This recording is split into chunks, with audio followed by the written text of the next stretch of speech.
the In Between Fantasy Football Podcast, Season 4. Let's go, baby.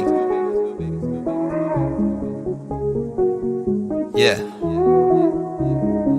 There was a time I had trouble talking about it. Congratulate them, we know they doubted. Somehow we made it up out the pit, back against the wall, never quit. Traversing through each obstacle, show a non-believer what's possible. Let nothing they could do stand in between me and my wildest dreams. Let's go. When that come at us could come in between. Life gave me the worst, yet my side grew so green. We've been down in the dirt, been tossed in the trash, but I never strayed from my path. When we're gone, we ain't looking back. Maybe we were all way too high. Maybe that's our fault. It's going to be a crazy time, but it's going to be a fun time. Life is boring if you don't take some chances and do some things outside the box. Your destination for both some feel-good lifestyle advice and some fantasy football advice. All right. It is Wednesday, August 24th, 2022. We're just under 2 weeks away from the NFL season kicking off.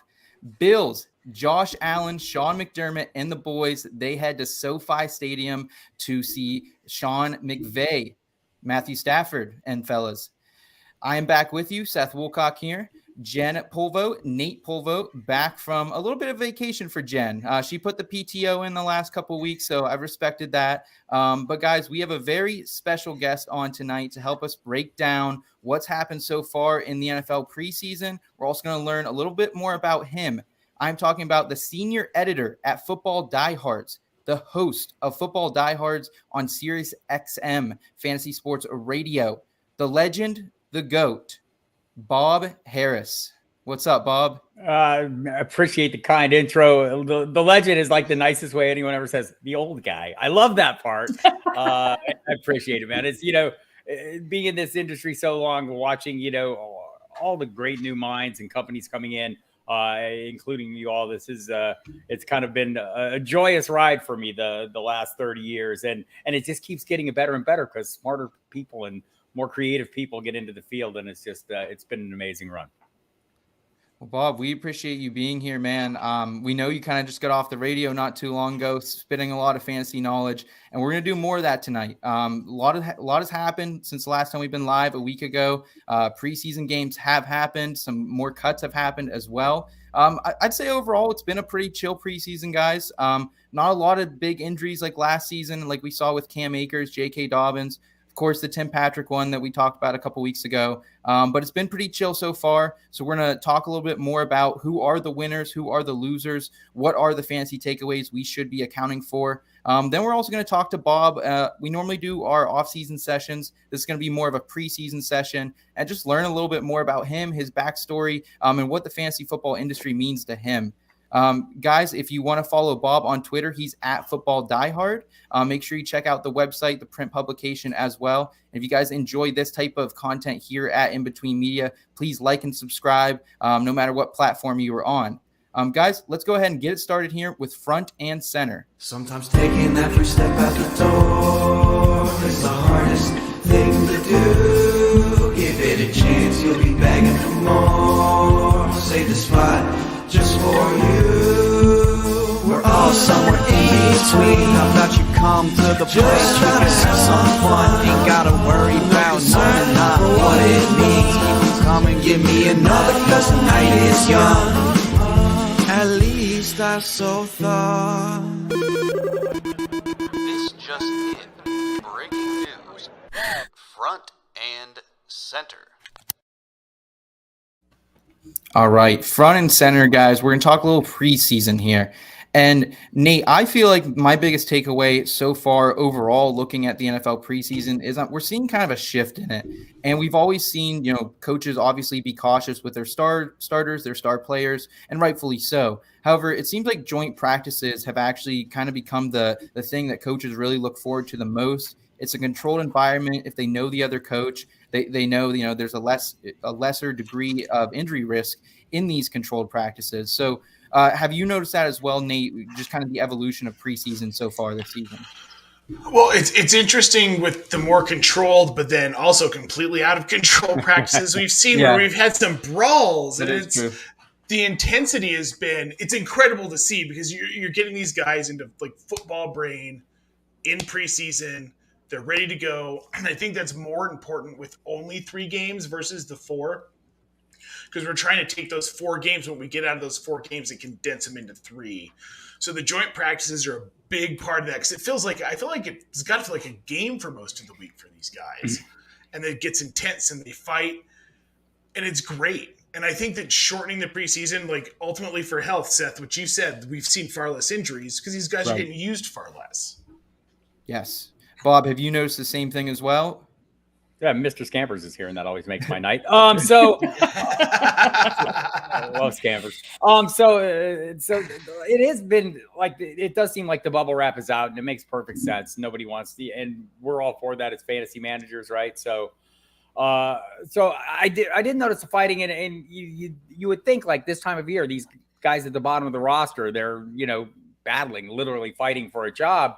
But it's not necessarily those guys at the bottom. Yeah. It's some of the higher end guys who are securing their roster spots who you end up hearing about fighting. So I think that is a little bit odd. The intensity, physical activity, all these things kind of lend themselves to that. It's contact sports, so I get it. But a little discipline would be nice. The Panthers Patriots seem to take it to a whole nother level. They just couldn't keep their hands off each other. So it is good. But this has been, I'm almost afraid to say it. There have been really the injuries that you would often expect. And, I can go back to last year when the Ravens issues didn't arise until the last week of August or the first week of September. So we're not out of the woods yet, but it has been kind of chill, as you said, Seth.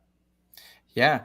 I think the thing to keep in mind here, everyone, is that these players are playing for their job. Even if you're an established veteran in this league, one hiccup and you're off the roster. And we saw that today.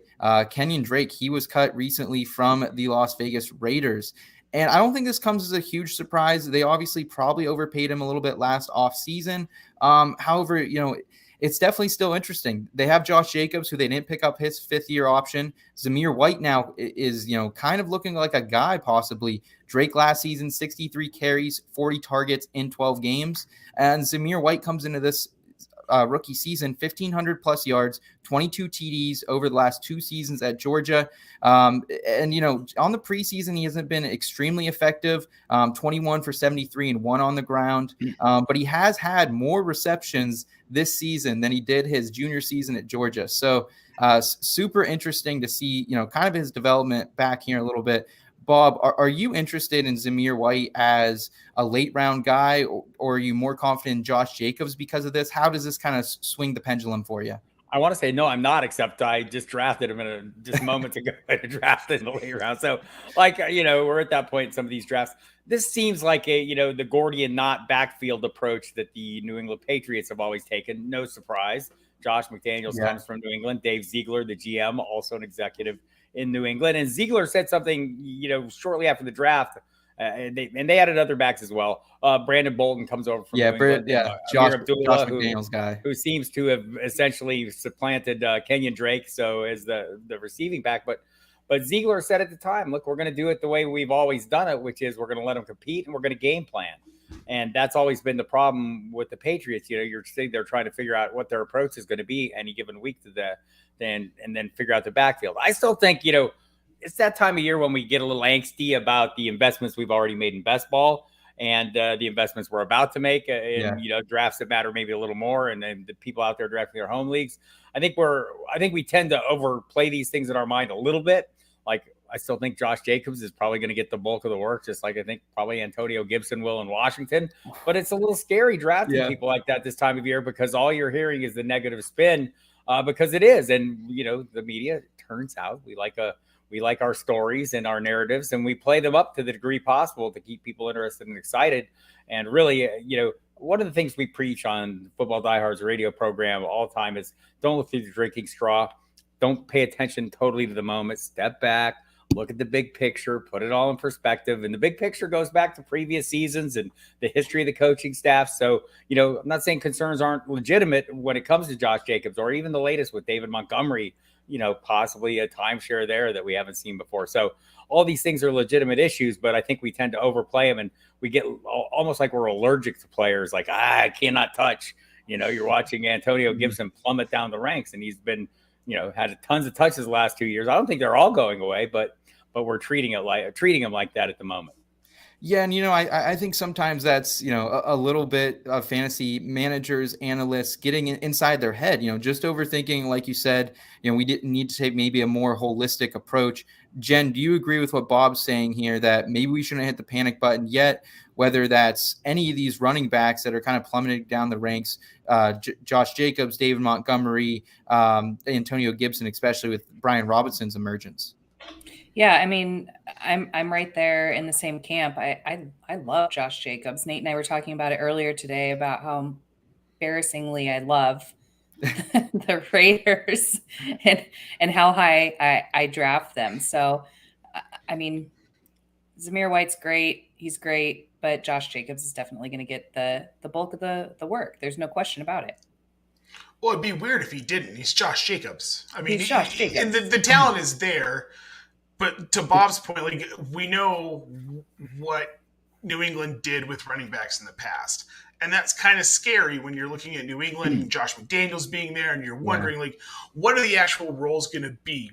We could think that Josh Jacobs is going to be the bell cow as far as carries go, and then Zamir White surpasses him.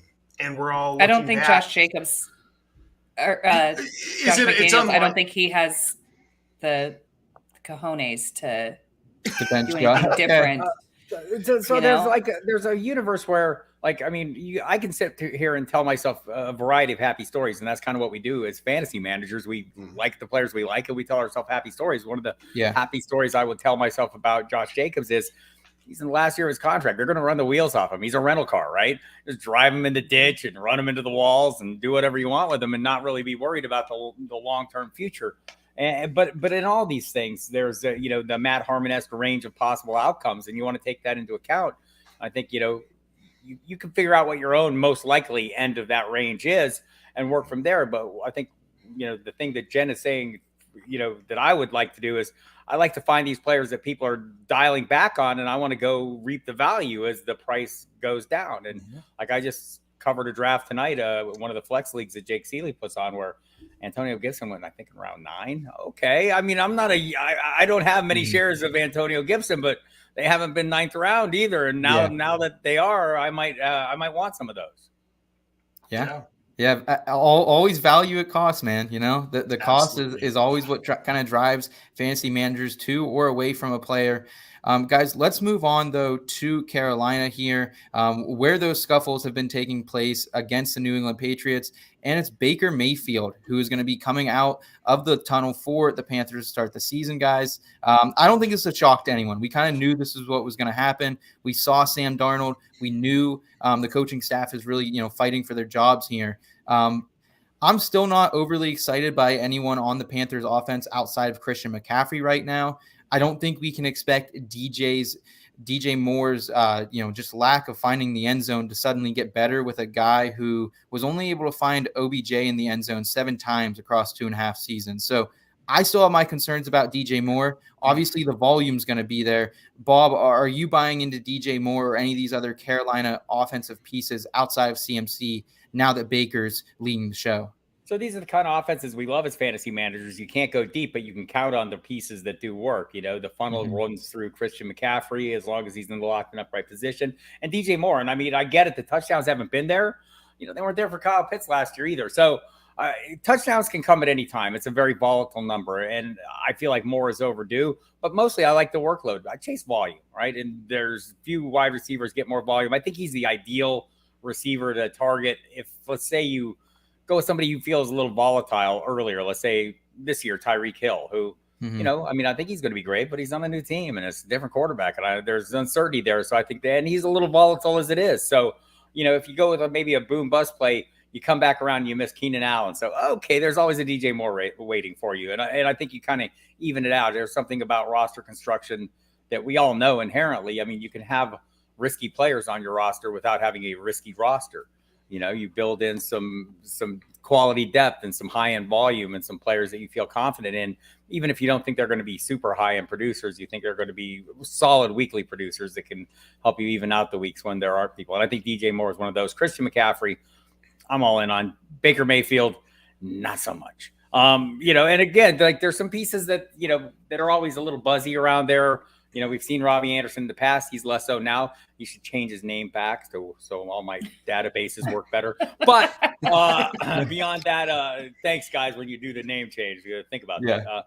But like Terrace Marshall Jr. is a guy that I can remember on draft night. I was covering the draft for Sirius, and I'm kind of watching my Twitter, and I know Matt Wallman really well from the rookie scouting portfolio. And when Terrace Marshall gets picked, he goes, "This may be the steal of the draft." And it may well have been, but we'll never find out because it's just like real estate. Location matters for these players, and the location of Carolina is not great for talented young wide receivers to develop. And we're hearing talk even now, Rashard Higgins is develop.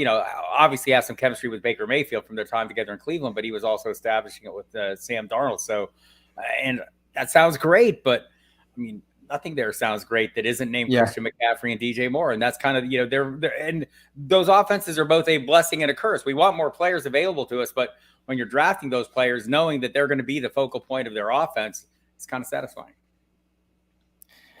I can't bite it. I don't think I can take the bite of DJ Moore, but I understand the volume. It's a safe player. Nate, are you okay with the lack of upside I think DJ Moore brings? But Bob makes great points here though as well for why maybe we should be investing in Carolina. So I was out on DJ Moore when it was going to be Sam Darnold or Matt Corral. Probably less so if it had ended up being Matt Corral. But now we've got Baker Mayfield. What people forget about Baker Mayfield is that he showed flashes of being a very good quarterback, and he played with a torn labrum last season. So he wasn't totally healthy. Am I saying that I think he's going to come out and be a top 5 fantasy quarterback? Absolutely not. But in Superflex, I'm willing to take a gamble on him in a later round. I don't have an issue with it. I think that he has the weapons, and if Christian McCaffrey stays upright all season, I think that there's actually some really good fantasy value in Baker Mayfield, and that extends to DJ Moore. And I think there's a chance that Robbie Anderson, we could see him having some flex value. Possibly. It could go completely south. It could go completely south. I think he's still free in drafts, honestly. It's not a bad gamble to take. I think that's all I'm saying. Is that at cost with these guys right now, it can be worth the gamble. You're not getting them at a premium price at this point. DJ Moore kind of, but kind of the thing about Moore though is as I mentioned, it's like Keenan Allen light. If you're looking for that consistent production, he's topped at 1,100 yards each of the last 3 seasons, and I think the only other players to do that. One other player's done that. Stephon Diggs has done that. He's got the longest active streak of consecutive seasons with 1,200 yards from scrimmage among all wide receivers. Devontae Adams, Diggs, Tyreek Hill, and Justin Jefferson have 2. The only thing he doesn't have, it's the 14 career touchdowns. And like I said, we're still drafting Kyle Pitts. He couldn't score touchdowns last year either. So we're hoping he scores more. If he had scored 5 touchdowns last year, 6 touchdowns, we'd be going out of our minds. And the same with DJ Moore. If he had, had that touchdown production, and again, it's the most volatile statistic. So I think there's hope there, but don't draft him as your wide receiver 1 unless you're going really old school and running back heavy early.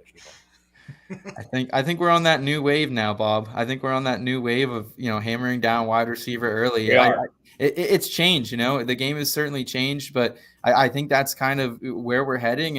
And guys, speaking of the game changing a little bit, things are getting shaken up in Baltimore a little bit. Rookie tight end Isaiah Likely, he came to play for the Ravens here in the preseason.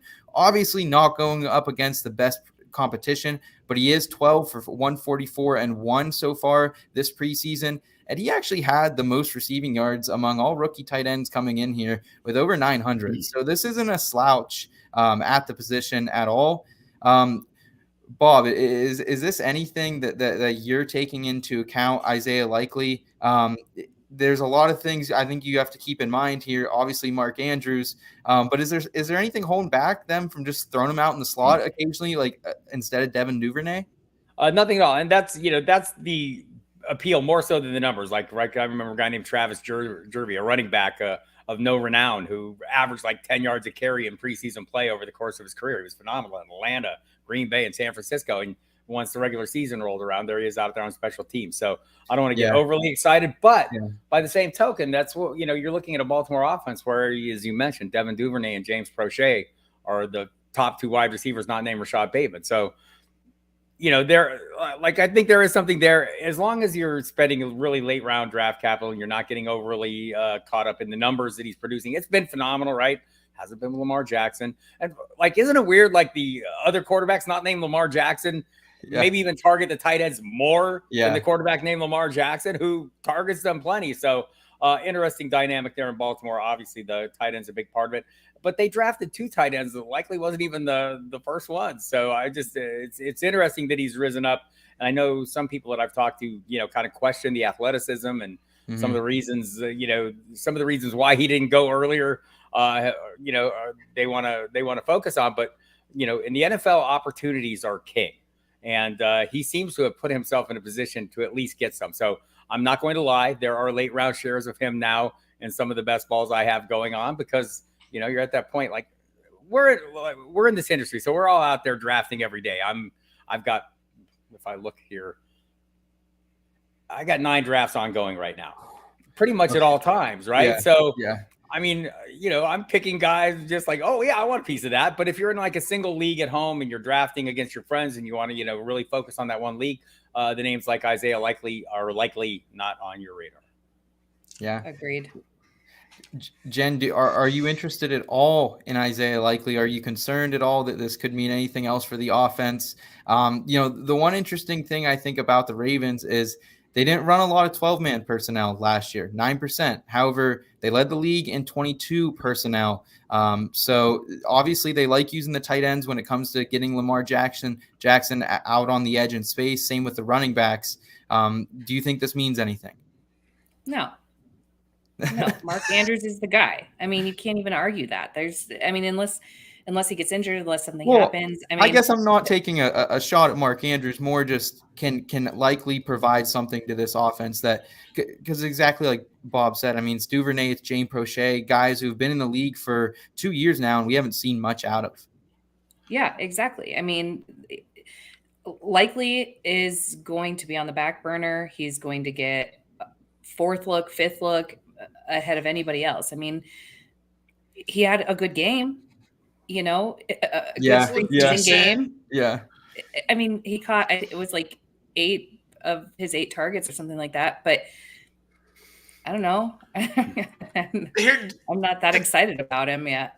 But Baltimore doesn't throw the ball, guys. Yeah, and they don't throw the ball that much. Yeah, that's a good point. Yeah. It's a small pie for sure.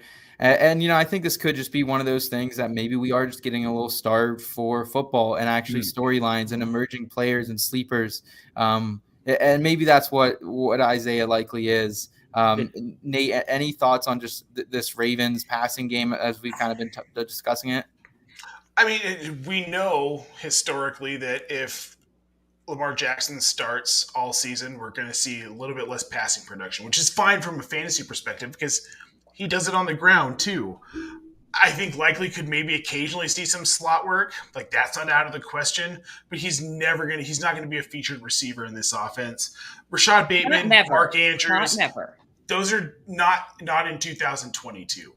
I like Bateman.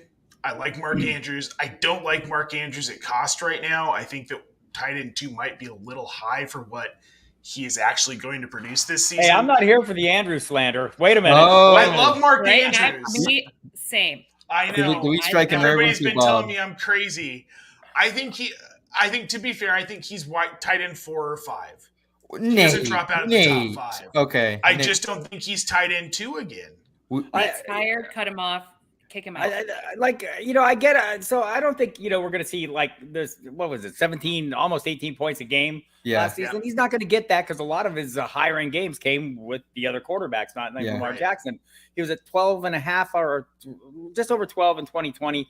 I think almost 14 in 2019. Those are both top 5 positions. I think, you're drafting there the role. I mean, he's a de facto wide receiver 1 in that offense. And clearly has the skills to do it. But also, I think it's just worth noting that he was the 2nd tight end drafted the year he came out by the Ravens as well. And Hayden Hurst was the 1st tight end drafted. Oh, interesting. But anything you're doing with Isaiah Likely, it's a dart toss, right?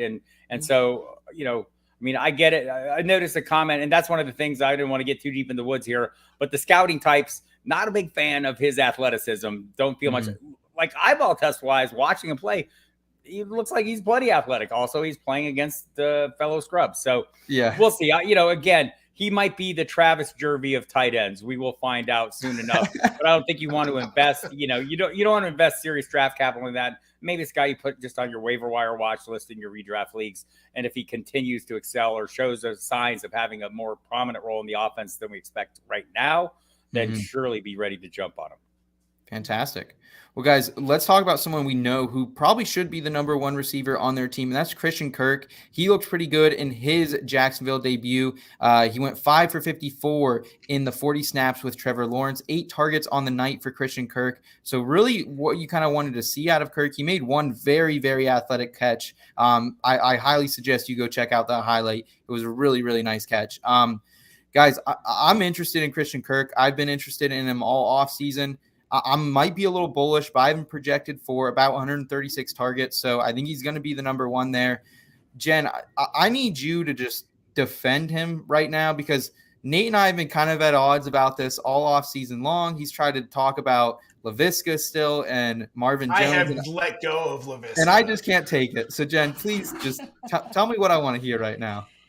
I mean, I really like what I've seen from Christian Kirk. I mean, he's done a great job. LaVisca obviously kind of just fizzled for us last season. I have to live in a household where Nate is so high on him that I just have to hear it. Doesn't Nate have a shirt, a LaVisca shirt? I do not. No, he changed his Twitter Avi or banner or something like that to I did. Visca. Yeah, something. So like I've made mistakes in the past, guys. I will admit this, all right? I am human. We all do. So forgiveness there. But I'm excited to see what Christian Kirk can do with Trevor Lawrence. I want to see them connecting more. I think this is an exciting addition to the team. It's obviously a brand new team this season as far as coaching, and we've got Etienne back, and I think all of that's going to be exciting, and to see Christian Kirk kind of flourish in this new system could be really interesting. I'm excited to watch it. Duval, baby. Bob, you rolling with Duval and Christian Kirk here? Yeah, I liked him better when I was getting him in the 8th and 9th round. I don't like 7th round Christian Kirk nearly as much as I like 9th round Christian Kirk. Any more than I like 6th round Alan Lazard, more than I like 10th round Alan Lazard. Yeah. But that's kind of how it goes, and that's one of the reasons you start drafting early. But I do think there's when are teams not lying when they spend their money and they burn their draft capital. They spent their money on Christian Kirk. They have, certainly they're going to try and push him into a prominent role. Zay Jones has something to say about this, by golly. And so like between the Joneses and the Kirks and the Laquan Treadwells and the Jamal Agnew, sorry, LaVisca Chenault, the run is over. And it's a reminder that athleticism alone, can get you into the NFL. It cannot get you a role in the NFL because it turns out everybody's super athletic. Wow, who knew? Right. So like in college, there's like maybe a 5 to 10% difference between the most talented and the world and the field, right? In the NFL, that separation is about 0.5%. Everybody is crazy athletic. Everybody's crazy good. And Chenault might be at the high end of that scale, right? But it just hasn't been able to translate into a role. And I don't know that the new coaching staff sees that. I think the things that I'm looking at, love Christian Kirk at the right price. I have tons of him because I was getting him cheap earlier. I don't think it's a horrible price now. And watch the tight ends too, the cheap tight ends. If you're into cheap tight ends, even all the way down to my guy, Dan Arnold, who is still going to have a role. They're going to run tons of 2 tight end sets there. And Doug Peterson, if one of those tight ends can throw, they're getting you a touchdown at some point. Yes, sir. Philly special. We've seen that before. Absolutely. Guys, I love it. I love the discussion here on all the positive notes of the preseason. However, there have been some sketchy negatives, and it starts here in Kansas City with Sky Moore. Has not been great preseason for Moore. There was Hardman who's been out with an injury. Juju's been out with an injury, and he was still behind Justin Watson and MVS. So he's kind of getting buried here on the depth chart. Justin Watson's kind of trending now. You look on Sleeper right now, he's going up. People are talking about him a little bit more now. But with Juju banged up, he is expected to be back for week 1 is what Andy Reid told us the other day. However, Moore's still going wide receiver 51 in ESPN drafts right now. This is ahead of guys like George Pickens, Julio Jones, Jarvis Landry, guys who probably should have cemented roles here. Bob, are we blowing the hype out of control, or were we earlier on McCole Hart or Sky Moore, and now it's kind of correcting itself? Like we're all drafting Patrick Mahomes, or that's the appeal for guys like Sky Moore. And look, the Chiefs having an interest in him and spending their draft capital on him makes something, but not every receiver develops or turns into an immediate contributor, says McCole Hardman. And so, this might possibly be the same path. It might be a lengthy process for Sky Moore, or the flip might switch at any time, right? I mean, you see guys come, kind of get it all of a sudden and come on. Maybe he just needs to learn, talk of him, using him in a varied ways. Maybe there at some point he finds a way into the lineup and then leverages that into something more. But like that, we're having this conversation tells you that he's probably being overdrafted at this point. And I think people, MVS has been the constant there. Maybe just because he's healthy, despite drop passes, etc., because he does something that those other guys don't do, which is that next gen number. That's, I think, in the last 2 years, only one receiver has run faster than Tyreek Hill, and his name is Marquez Valdez-Scantling. Don't tell me that. It was 21.9 for Hill a couple years ago, and I think it was 22.1 for MVS. But also defenses are playing them different, right? We saw it last year, the two high safeties that were they were trying to shut down the deep ball, and they did it pretty effectively. And Patrick Mahomes went to the shorter and intermediate game, and it kind of made a slightly sketchy season for him. So, again, I want to invest in this receiving core. I want to do it at the right price, but I also want to do it with someone who I think is going to get opportunities. I don't know that that's Sky Moore. Yeah, that we've been a big. I should say I don't want to speak for Nate. He's been in the MVS camp for years. I have never. I won't touch it with a 10 feet pole type of guy. It's kind of become part of the brand here. We are an MVS hating show. We're going to continue to do that. I wish his family, wish him all the success, but I don't know if I do. I just drafted him yesterday. Yeah. Nate, I know you've kind of been off Sky Moore too. Do you agree with Bob here that he's not going to get the usage to make it worth your redraft investment? Well, no, I completely agree. And I profiled Sky Moore early in the offseason before the draft. And I really like Sky Moore, but I think one of the things that I really settled on when I was profiling him is that he's not going to be ready year one. This is a guy who needs to be a wide receiver 4, wide receiver 5, behind some actual veteran guys, get a feel. He played at Western Michigan. He didn't play in a big conference. He didn't play against some of the better talent in college football. Good point. I still love his talent, but he needs a year. And when Kansas City drafted him, and some of the overreactions that you see to some of these draft picks is incredible. Yeah. People were comparing him to Tyreek Hill. And I'm wondering, these people, did you watch any of his college film? He's not that fast. He's talented. He's quick. He doesn't have that burst of speed, and he will be something in the NFL at some point, more than likely. But it's not going to be this season. He's not going to be fantasy relevant in 2022. It's just there's no way that Andy Reid's going to put him in a position with the other pieces that they have in that offense. They have Juju. They have MVS. Injuries could push him into it. They have Justin Watson. Hell. Right, exactly. They've got Justin Watson. So you're looking at a guy who's going to get opportunity. He's a dynasty buy, probably not at cost right now for me, but eventually will be a dynasty buy mid-season. But for redraft, I don't know why, unless he gets some time because of injury, you can get him on the waiver wire. Yep. Yeah. Right. I think in Justin Watson's case, there's a little history for him in Tampa Bay. He was the Sky Moore of Tampa Bay. Yeah.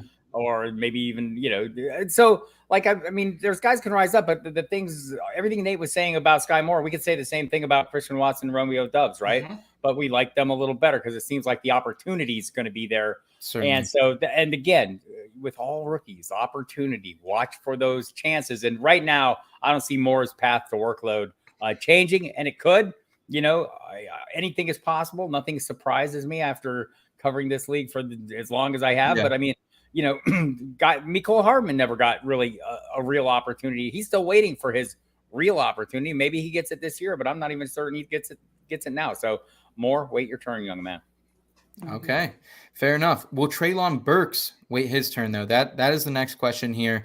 Likely not starting week 1. Treylon Burks comes out this week. The ADP has fallen on Treylon Burks after, again, a lot of preseason early hype on him. He's now the wide receiver 53 off the board in ESPN's, which a lot more fair than he was. I saw a lot of underdog drafts earlier this offseason. He was like wide receiver 35, 36 for a lot of it. Falling back now. Robert Woods, Nick Westbrook-Akini, and Kyle Phillips. They look like they're going to be the starters here for Tennessee in week 1. I still like Treylon Burks. I still have him. I'm probably going to have to tweak some things now, but I did have him as my like number 1 projected wide receiver for this team. But I don't really like this team in general. So it's kind of a full void outside of Derrick Henry for me. Jen, do you have any hope for Treylon Burks here, or is this kind of just an avoid situation for you too in Tennessee? So I accidentally autoed him in one of my leagues, which was I stepped back and I was like, well, I guess it could be worse. I mean, I could have autoed like Deshaun Watson. I don't know. But I'm kind of same with you. Like there's nothing too exciting here. He's fine. That's it. He's fine. Some of the metrics for Treylon Burks, I don't know. They weren't as impressive as I thought a lot of the rookies coming in this season. He wasn't like people thought he was going to be this athletic freak who was super fast, but you actually look at the 40 time and the speed, the burst score, it wasn't what I wanted it to be. And I think that's kind of why he fell even a little bit more in the draft than some thought. He appears to play faster than those numbers show. But either way, I mean, so like I was on, we were talking before the show, and I was on with the Front Yard Fantasy guys playing the Jeopardy, and one of the categories was, the odds and who is the rookie, the odds on favorite to lead the rookie receivers in receiving yards. It's Treylon Burks. I was shocked. I had Drake London, among others, and I was pretty shocked because number one, it's the Tennessee Titans. Everybody, they prefer to run the ball when given the opportunity. And so, and I think Robert Woods is an underrated asset for them, a guy that's, been highly productive pretty much over the course of his time. And like Los Angeles, much more pass heavy offense, obviously, than Tennessee, because every offense is much more pass heavy than Tennessee's. Right. So, and Kyle Phillips getting all the run, the love Vrabel's comment about him. He hunts rabbits with a hammer. Yeah. I believe that means he's very quick. And so, I mean, there's a lot of sexy pieces, but like Burks comes in and, we all projected like he is A.J. Brown, because why? They let A.J. Brown go and they drafted him with that pick. And so in our minds, we make that instant correlation, and it turns out, he wasn't ready to contribute and put in the work in OTAs, and that puts him behind the curve. And now we see him in preseason games playing the entire game, and we hear Westbrook-Akini will be the starter opposite Woods to open the season. I don't think he's going to finish there. I think he'll finish as a starter, and he'll probably have some productive games, but thinking he's going to be a consistently productive guy his rookie season, I think, is a little bit of a reach for me. And he's not a 10-foot pole guy, because there's no such thing for me. Everyone comes at the right price, but I have not seen that price yet. Okay, fair enough. Guys, just before we move on to the interview with Bob here, I did just want to touch on a couple injury notes as well. No timetable for Kenneth Walker to return. He got the OG hernia injury. He's got the OG hernia injury. So we wish him the best for him to be back, but we don't know if he'll be back for week 1. Rashad Penny could get some heavy usage here early in the season. Keep that in mind in upcoming drafts. Matt Corral, unfortunately, suffers a Liz Frank injury. Luckily, this is something we've heard this a lot from one of our injury specialists, great friend of the show, Deepak, and he always talks about how Liz Frank is one that you don't see the heavy drop-off in year 2 removed from it. So Matt Corral, he could still have some value here in the future for the Panthers. Don't lose hope quite yet. And then Michael Thomas, this is kind of the big one, I think, here is Michael Thomas. He has a hamstring injury, and I am worried about this a little bit more just because it's Michael Thomas. Of course, head coach comes out, downplays it quite a bit, but I still don't know, man. I don't know if I can take the risk here. Wide receiver 28 off the board in ESPN drafts, 75th overall. So it's a nice discount for Michael Thomas, but is Michael Thomas still Michael Thomas? Nate, what is your thoughts on this? I don't know that Michael Thomas is going to prove to be Michael Thomas. I mean, he hasn't been on the field for the better part of 2 seasons at this point now, almost. He's been kind of a diva in the locker room, so you wonder how that's going to play out. And what if we get, let's say he comes in healthy, we get 3 or 4 weeks into the season and Winston is inaccurate, like we've seen him in the past, and he's missing the mark on Thomas, and Thomas turns into a diva like we've seen Odell Beckham Jr. do. And then then everything just goes off the rails. I feel like there's too high of a chance of those things stacking up, seeing that situation. I feel like it's almost a Tinder fire with him in New Orleans. And I mean, at cost right now, I can't in good conscience draft him. I can't do it. Let me show you my asbestos gloves that I have standing by just for these occasions, because I will run into that burning building of value and drag Michael Thomas out all day long. So talking to the beat writers that cover this team on a daily basis, going back to even before the draft, when he was first around, he was at the facility, and Mike Triplett from ESPN, Catherine Terrell, now with ESPN, The Athletic, Larry Holder, talked to all these people, Nick Underhill, so many, John Hendricks from SI. They all say the same thing, that he looks like he's number one, that his mindset is good. Granted, that could change the first time he gets punched in the mouth in practice. Who knows, right? But I think the thing is, nobody should expect 2019 Michael Thomas. That guy's gone, any more than you should expect 2013 Josh Gordon. That's not happening either, kid. But like Michael Thomas before 2019 was still pretty good. Michael Thomas, I get it. Jameis Winston, it's not the same quarterback. It's not the same play caller. There are going to be shifts. There are other pieces here that can be productive in Jarvis Landry and Chris Olave, can be a playmaking threat. But I felt like for most of the offseason, the price was right. Now it's climbing. And again, so I'm not going to be able to draft anyone pretty soon because everyone's getting too expensive for me. I'm just going to sit at draft going, nope, not drafting anybody. But I do think, all the beats say the same thing, that he looks really good, that he's going to play a prominent role. And so, we're not there. We can't see what's going on. And sometimes we have to keep in mind that the reporters have a little narrative. They've been reporting a story. They tend to stick with, like Peter King once said, do you root for teams? No, I root for my stories. When we create, we create these narratives, sometimes it's hard to let go. And, but there are some of these people are trusted. Mike Triplett, big time fantasy player, who knows what we're after. He'll swear by this. So, I'm still in, and I don't think the price has risen so much that it's cost prohibitive for me yet. But if it goes much higher, it will be. Yeah. Okay. So Bob's saying he can still run into that burning building. Michael Thomas, he's still interested. But the price as we get into August, as we get later into August, the price on all these wide receivers that were once a value may not be so much.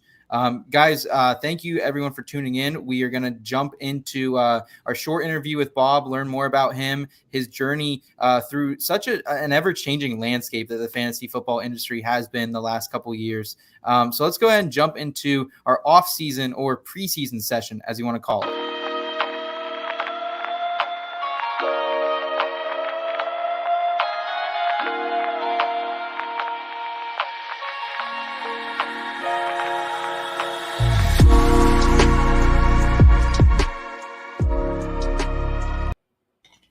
All right. And before we get started here, I just want to give a quick shout out to all the IBT family members in the chat tonight.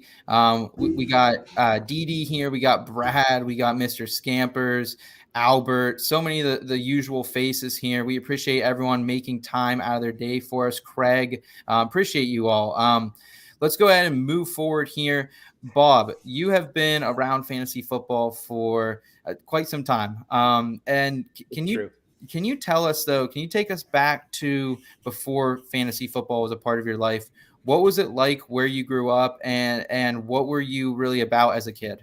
I was about music, played in bands, loved the music, played sports too, played football, did all the kind of, football was the only sport, but wrestling, football, and but really into music, and that was kind of the cool thing. So I really loved that. Went to college, played a little football in junior college, and then injuries put the kibosh on that. And so then I just kind of sat around doing nothing, wondering which direction my life would take. And I'm kind of still at that point. I don't know. Aren't we all? Nate, I feel like you've always kind of appreciated Bob's love for music. I think that's something you guys have kind of connected on with really from the get-go. It's true. Bob, I was shocked to find out how much of a metalhead you are. And we have a very similar taste in metal, which I don't know. Let's be honest here. Jen, how many people do I know that have a similar taste in metal? All of our friends look at me like I'm weird, except for like we have 5, one but they're friend. all Twitter friends. They are. It's true. They're all Twitter friends.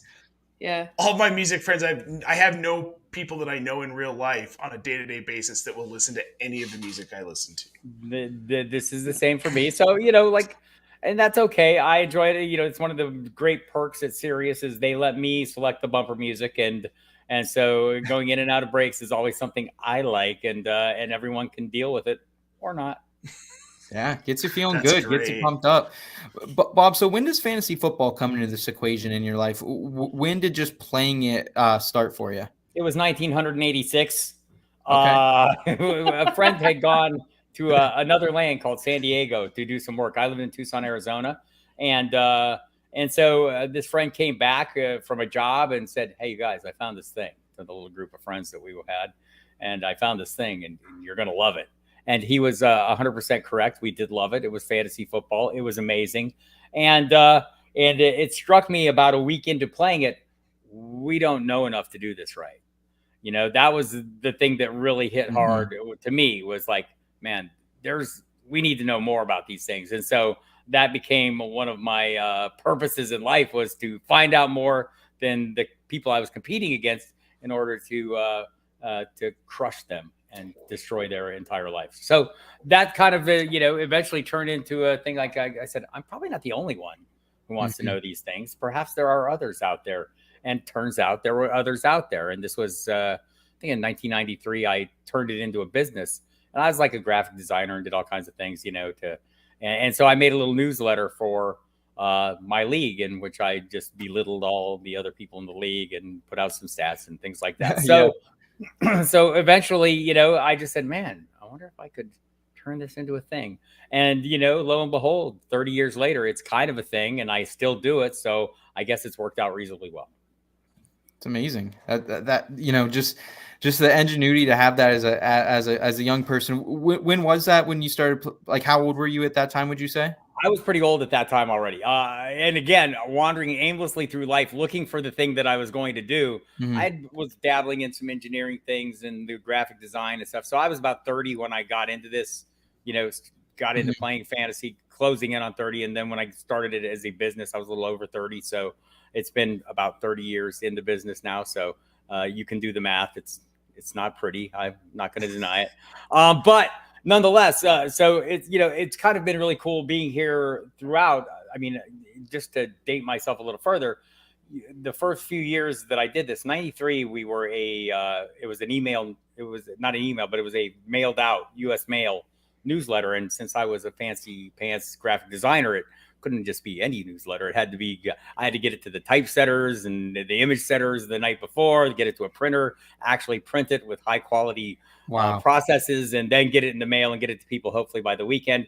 But just in case, I said, well, I know, we'll use the facsimile device to transmit some other papers. And so what I did the first year was, so everyone got a fax on Thursday, Friday, or Saturday, their choice, with the latest updated information. I got this because I knew a kid who had gone to the University of Arizona, studied media. He had gone back home to New York, and he worked for WFAN radio as a producer. His name's Steve Cohen. He's now the boss of Sirius Sports. He's the vice president in charge of all Sirius Sports. So he's done well, slightly better than me. It's okay, Steve, I don't mind. But he would call me every day and he would say, hey, Harris, I got these things. Here's the number, and he would give me the information. I would put this in a fax. And I would send this fax out to the subscribers who requested the fax. Wow. Well, the early portion of this was I had a single phone line, a single computer, and everyone wanted their fax at a certain time. And I kind of promised them they would get that.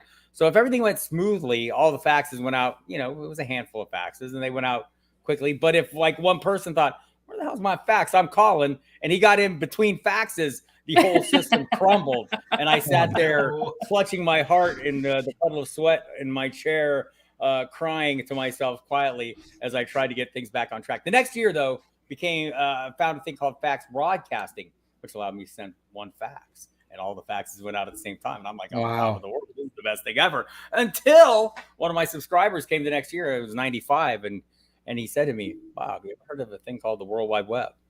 I said, no, tell me more. He said, let me tell. And he did tell me, and I went, "Oh my!" So this is a great thing. You mean I can do all these things that I've been doing and spending money to do, and I can do them for free, and I can scale this up into the millions of people if I so desired, or the demand came. Yes. All right, I'll do that. Wow. And so, out of necessity, I became a web designer, and I was actually pretty good at it. Became an award-winning web designer in addition to writing all the football stuff. And it struck me like I can look like anybody. I mean, people look at what I'm making on the internet, they can think I'm like Microsoft if I want to look as fancy as Microsoft. And it struck me this is a great thing. So I started focusing on that end of it, and worked with a number of people early on in the industry. David Dodds, in particular, from Football Guys. He and I spent probably, I want to say, 12 hours a day on the phone, hacking into things we found on the interwebs that might allow us to or help us make money with our various projects. And it was a great time. And also at the same time, producing the football content. I don't do any of the other stuff now. I just produce the football content, and that's kind of cool. But it was really neat being a part of that kind of early part of the industry where there were a handful of us doing it, and some of us are still standing. John Hansen was around at that time, but I probably designed websites for most of these people. I mean, the Football Guys website has remnants of my original design. Hansen's website, I designed that. The Fantasy Insights website. I mean, there were a number of it. Because why? Because wow, maybe if I want this to be an industry, we should all look pretty good, right? And so it just seemed like a wise thing to do, even though I didn't really make money at it. Again, if I do this for another 5 years, I'm going to break even. I'm pretty sure. But until then, but no, it just was a great thing. And kind of watching the progression and some of the things behind the scenes of how I got the information early on. It turns out, every single person who played fantasy football called every single team's media relations department. And so I did the same, and I said, "Oh, wait, those people are all calling? Well, do this. Give them this phone number. Give me the information, and I'll take all those calls. You just give them that number." And like by the time, I think by 1996, I think I want to say 25, 26 teams. If you called and said the word fantasy to them, they just hit a recording and gave my number. And so, so that was pretty convenient. And I did some things like had a 900 number. Where back in the day, you scored your league with the USA Today that came out on Monday. And everyone wanted that little edge. Well, I would go on my CompuServe device and download the 8 scores that the USA Today would print the next day, and I would read them into my 900 number. And that's kind of how I lived for a few years, was off the proceeds of that 900 number, kind of funded the entire enterprise. So there were a lot of things going on, and just watching how the NFL kind of went from being totally disinterested to totally realizing, wow, these people watch every damn game till it ends. So let's do something for them. And now here we are now. So it's been really interesting to see the progression of this thing. That is incredible. That might be the greatest promo we could ever cut on this show. I mean, that just to hear from the pre-internet days to make it all the way to here is absolutely incredible. And just your ingenuity, designing other people's sites. And like, I design sites, Bob, but it's on WordPress.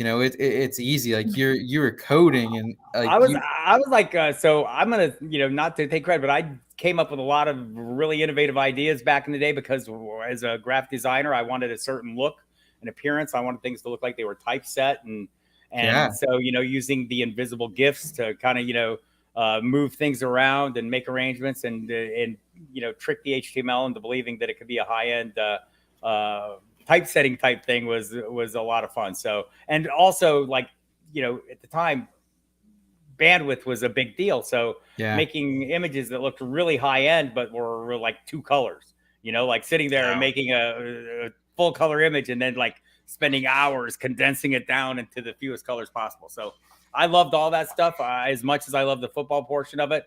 I'm glad also that I no longer do that portion of it, because it was a lot. I can't imagine like just keeping up with football today is so much, and it's a never ending game, and then factor in all those small things that today you just get you find your image off your platform, and you kind of go with it. It's incredible, man.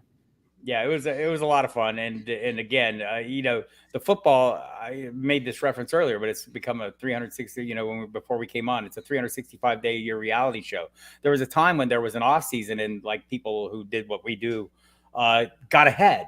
You became you could there were actually sleepers. People didn't know what was going on in the off season. Now everybody knows, and I think our job has almost become more of managing the information and making sure people aren't over. They're able to get the information the way they can process and find useful, as opposed to like sitting there on Twitter doing what we're doing, which is watching 8 million beat writers just like pump things out to us constantly.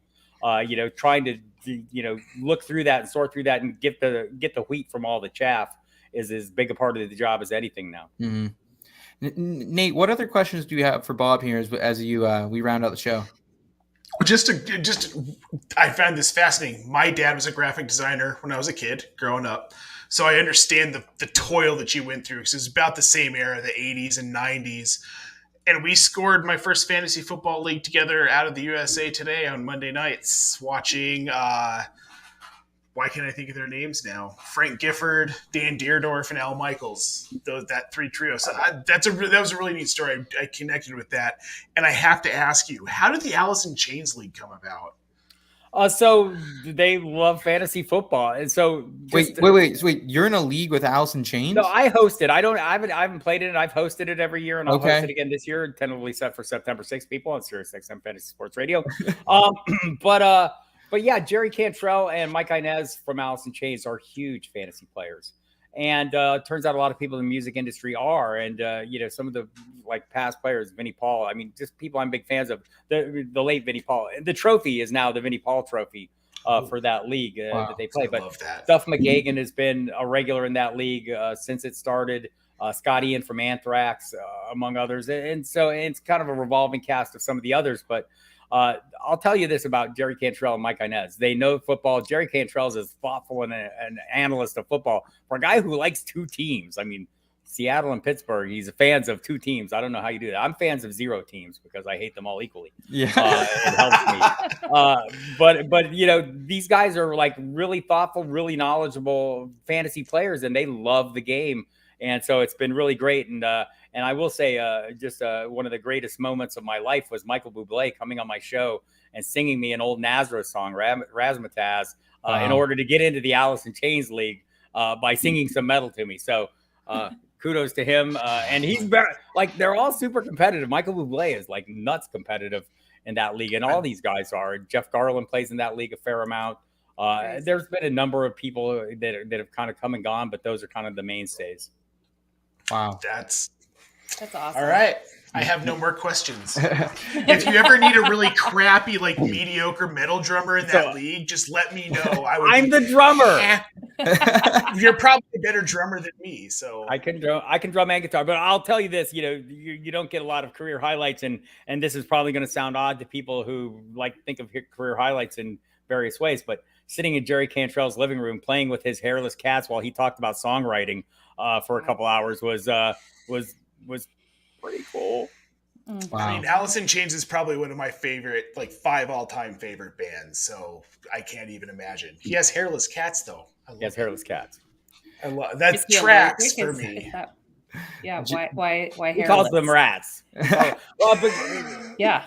So there's a reason for this. I think it's an allergy kind of thing for him that it keeps that to a minimum. They're really nice cats. Very nice. I believe it. Very nice. Jen, any final questions for Bob here? I guess probably what the biggest lesson you've learned on your journey. So I'll use a movie quote here: "Endeavor to persevere." If you've seen The Outlaw Josie Wales, one of the characters says that. Endeavor to persevere. It's like it sounds silly and it sounds stupid, but so how often in your life, like I wandered aimlessly for the first 30 years of my life. I had no idea where I was going to go. I was doing all kinds of dastardly things and had no direction and felt like I was just wasting my life. And then all of a sudden I found this thing that turned into a hobby, right? It was fantasy football. And then realizing, wow, maybe I could turn this into something more. I loved it so much, and I loved all the pieces that were associated with it, the gathering of information and the level of detail you could apply to it, and then throw in kind of the technical end of it as well early on. I thought, man, I would like to turn this into a job and do this. And so I did. And I just think, early on, it was not easy, right? And people thought I was insane, and those people were probably not incorrect. And a lot of people didn't even know what the hell I was doing. My parents would come over and say, "Mom, look at this. This is what I do." And I would show her the website on a computer. Mm-hmm. She goes, "You make computers?" "No, Mom." And that didn't even get into the football part of it. And then, what do you mean, like fake football? People just had no idea what I was doing. Yeah. And to watch that slowly shift over time was super satisfying, but also like, I was convinced the minute I started doing it, this is going to be the biggest thing ever. I didn't know how long it would take, and I didn't really care. I was too stupid to quit. And here I am at the end of the day saying, wow, I'm glad I didn't quit. But that's the thing. Endeavor to persevere is the lesson. Just keep going. If you find something you love and you think you can turn it into a job, don't give up on it easily. There might be times you have to do other things, and there might be times you have to adjust, and kind of your path might wind a little bit, but stick with that thing you love, because it can come back and treat you really well. Yeah, I agree. I think Nate and I are flip-flopped on that, where we spent the first 35 years wandering aimlessly, not knowing what we were doing. And then here we somehow are. Found this, and we couldn't love it more. Still the beginning, but right. We really think that we have something. So sticking to it. And I think I can say the same for Seth, who's in his early 20s, versus us who have landed squarely in our 40s as of this year. Never too late to start. Never too late. Never too late. Advice. I think that's great advice. Yep. Yeah. Bob, I can't thank you enough, man, for not just coming on and sharing your fantasy football analysis tonight, but sharing your story, man. I mean, that really, I know how much time this takes now. I think we all do, but for you to be doing it for so long and grind it out, back in the times you did, and to still make time for people like us today, the smaller groups, that says a lot about you as a human being, man. So thank you for that. So this is the thing, anyone out there who's listening, if you could, a little time, it's not hard to come by, and you can mean a lot to people, and it means a lot to me, right? Like these relationships that you build in this business. This is, I need guests on my shows. I need contributors in my magazines. I need things too. And these relationships and building these relationships, this is how I find out, wow, this makes my product better. Meeting all these new people who have these great new ideas that far better than what I'm doing, and far more imaginative and innovative. Because honestly, if I tried to get in this business today, I don't think I have the football chops, you look at some of the people getting in the business. I mean, there's doctors and engineers and data scientists who are finding this, and I mean, super smart people. I don't know that I'm that super smart. I'm just more determined. But but this is how you build relationships with those people. You go out and you get to interact and talk to them. And this has been fantastic. And I appreciate every invite. And I think it means something to me when people take the time to give me an invitation. So I try to make good on it. Well, man, you absolutely did tonight. We cannot thank you. Thank you again, Bob, just for coming on, sharing the love, sharing the story. You really are one of the pillars of this industry, and I'm excited for what's coming next for you, man. I know you still got a lot of talent left in you, a lot of stuff coming down the road. So still too stupid to quit. So yeah. I love it, man. I love it. Guys, one more time, follow Bob at Football Diehard on Twitter. Check out the website as well. It's honestly just an awesome product overall. Get the print publication too. It's something special. Bob, do you have like all the print publications like somewhere like stored away or displayed together? Oh, I do. I do have them. They're all in a garage in big boxes, but I've kept them all over the Pro Forecast. This is our 33rd year. We've added titles over the course of time, the draft book, cheat sheets, and Football Diehards magazine. So there's plenty out there, and it takes up a lot of space in the garage. Awesome. Well, I hope your wife doesn't mind. I know we don't, and we appreciate your work here, Bob. Everyone, keep it easy. Keep it in between here over the next week. There's some new news that's definitely going to happen. But as Bob said, let's take a holistic approach to this. Let's simmer down. And guys, we'll be back next week with our all-in episode. So we're going to tell you who we're going all in on this season. Super excited for that. Until then, guys, keep it in between. Your destination for both some feel-good lifestyle advice and some fantasy football advice.